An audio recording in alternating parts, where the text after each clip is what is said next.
Hi friends, welcome back to Shailaja's kitchen. నేను మీ శైలజ. ఈరోజు వీడియోలో మరో సరికొత్త రెసిపీతో మీ ముందుకు వచ్చానండి. అదే ఎగ్ పఫ్.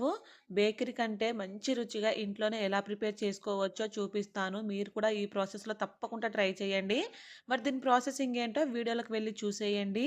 ఇప్పుడు మనం బంగాళదుంప ఉడకబెట్టుకుందాం. దానికోసం ఒక గిన్నె తీసుకొని ఇలా ముక్కలుగా కట్ చేసుకున్న ఒక మీడియం సైజులో ఉన్న బంగాళదుంప వేసేసేయండి. ఇందులోనే ఒక కప్పు వరకు పచ్చి బఠానీ కూడా వేసేసేయండి. అలానే ఒక కప్పు వాటర్ పోసేసుకొని ఈ బంగాళదుంప పచ్చి బఠానీని ఉడికించుకోవాలి. నెక్స్ట్ ఇక్కడ 2 గుడ్లను తీసుకొని ఇందులోకి కొంచెం ఉప్పు వేసేసుకొని గుడ్లను కూడా ఉడకబెట్టుకోవాలి. తర్వాత ఒక వెడల్పాటి మిక్సింగ్ బౌల్లోకి 1.5 కప్పుల వరకు మైదా పిండి వేసేసేయండి. మీరు కావాలంటే గోధుమ పిండితో కూడా ప్రిపేర్ చేసుకోవచ్చు. నేను మైదా పిండితో చూపిస్తున్నాను. అలానే ఒక పావు టీ స్పూన్ వరకు వాముని ఇలా నలిపి వేసుకోండి. మనకు ఫ్లేవర్ అయినా టేస్ట్ అయినా బాగుంటుంది. రుచికి సరిపడా ఉప్పుని వేసేసేయండి. ఒక టేబుల్ స్పూన్ వరకు ఆయిల్ వేసేసుకొని మనం చపాతీకి ఏ విధంగా అయితే పిండి కలుపుతామో ఇలా బాగా మిక్స్ చేసేసేయండి. కొంచెం కొంచెం వాటర్ని పోసుకుంటూ మనం చపాతీ పిండిలా కలుపుకోవాలి. పిండి మొత్తం కలిపినాక చూపిస్తున్నాను చూడండి. కన్సిస్టెన్సీ ఇలా ఉండాలన్నమాట. ఇలా పిండిని కలుపుకున్న తర్వాత దీనిపైన మూతను పెట్టేసుకొని ఒక 15 నిమిషాలు పక్కన పెట్టేయండి. మనకు పిండి చక్కగా నానుతుంది.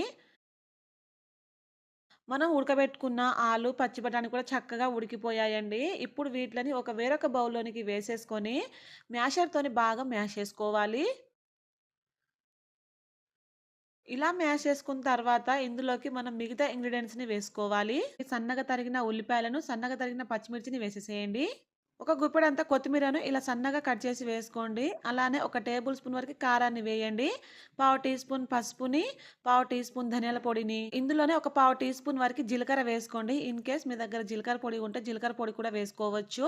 ఇందులోనే రుచికి సరిపడా ఉప్పుని వేయండి. నేను ఒక టేబుల్ స్పూన్ వరకు వేశాను. అలానే మరొక పావు టీ స్పూన్ వరకు చాట్ మసాలా వేసుకోండి. ఇందులో చాట్ మసాలా ఫ్లేవర్ చాలా బాగుంటుంది.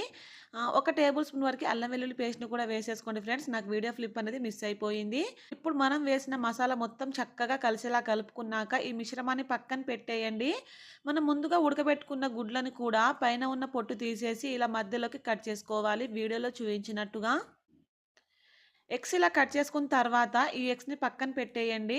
మనం ముందుగానే కలిపి పెట్టుకున్న పిండిని మరొకసారి ఇలా బాగా కలిపేసేయండి. ఇలా కలుపుకున్న తర్వాత చిన్న చిన్న ముద్దలుగా చేసుకొని పక్కన పెట్టేయండి. మనం చపాతీ ఏ సైజులో చేయాలనుకుంటామో అలా చిన్న చిన్న పిండి ముద్దలుగా డివైడ్ చేసుకోండి. నెక్స్ట్ వీటిలని మనము చపాతీలా ప్రిపేర్ చేయడానికి పొడి పిండిని చల్లుకుంటూ అటు ఇటు పొడి పిండిలో ఈ ఒక్కొక్క చపాతీ ముద్దను అద్దుకుంటూ చపాతీలా ప్రిపేర్ చేసుకోండి. చపాతీలు కూడా మరి మందంగా చేసుకోకూడదండి. అలానే పల్చగా కూడా చేసుకోకూడదు. నేను చపాతీ మొత్తం చేశాక చూపిస్తున్నాను చూడండి. ఇలా ఈ మందంతో చేసుకోండి. పెద్ద నిమ్మసైనంత బంగాళాదుంప మిశ్రమాన్ని తీసుకొని ఇలా మధ్యలో పెట్టేసేయండి.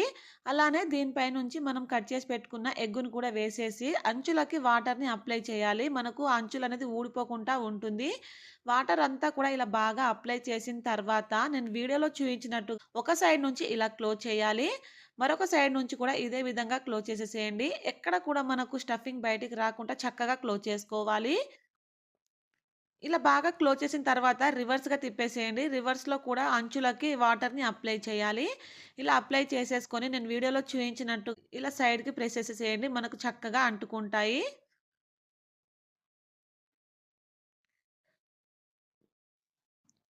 చూసారు కదా! అన్నీ కూడా ఇదే ప్రాసెస్‌లో ప్రిపేర్ చేసుకున్న తర్వాత వీటిలని వన్ బై వన్ ఫ్రై చేసుకోవాలి. ఫ్రై చేయడానికి స్టవ్ మీద ప్యాన్ పెట్టుకొని ఇందులోకి డీప్ ఫ్రైకి సరిపడా ఆయిల్ వేయండి. ఆయిల్ నార్మల్‌గా హీట్ అయిన తర్వాత ఇవి ఒక్కొక్కటిగా వేసుకుంటూ మీడియం టు లో ఫ్లేమ్‌లో మంచిగా ఫ్రై చేసుకోవాలి. అటు ఇటు తిప్పుకుంటూ మంచిగా గోల్డెన్ బ్రౌన్ కలర్‌లోకి వచ్చే వరకు ఫ్రై చేసుకోండి.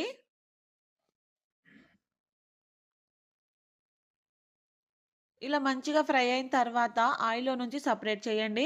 మనం ప్రిపేర్ చేసి పెట్టుకున్న ఎగ్ పఫ్స్ అన్నీ కూడా ఇదే ప్రాసెస్‌లో ఫ్రై చేసేసుకొని సర్వ్ చేసుకోవడమే. టేస్ట్ అయితే చాలా చాలా బావుంటుంది. మీరు కూడా తప్పకుండా ట్రై చేసి మీకెలా కుదిరిందో కింద కామెంట్స్‌లో చెప్పండి. ప్లీజ్ అండి ఈ వీడియో మీకు నచ్చితే నా ఛానెల్‌ని సబ్స్క్రైబ్ చేసుకొని పక్కనే ఉన్న బెల్ బటన్‌ని క్లిక్ చేయండి. Thank you for watching.